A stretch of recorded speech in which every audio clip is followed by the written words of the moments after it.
U svom prvom zvaničnom susretu na klupi reprezentacije Bosne i Hercegovine Miroslava Blaževića očekuju izuzetno težak zadatak. Kvalifikacije za svjetsko prvenstvo počinju utakmicom protiv aktuelnih evropskih prvaka Španije. Naša reprezentacija je do sada 4 puta igrala sa Furijom i nijednom ih nismo pobijedili, a zabilježili smo i 2 remija, oba u posljednja 2 meča. To je jedan osobiti izazov.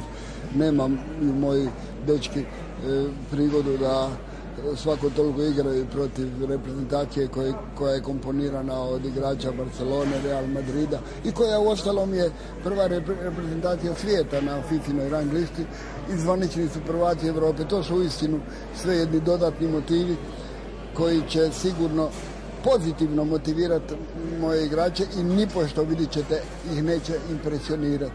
Jer mi smo ljudi ovog podneblja, ne damo se impresionirati od nikoga, pa čak ni od najbolje ekipe svijeta. Imamo problema sa zadnjom linijom i da će nam biti teško gdje trebamo da smo najjači, ali ja mislim da smo svi svjesni da ćemo sve dati od sebe na terenu i normalno da ne idemo sa zastavom gorom u sebi.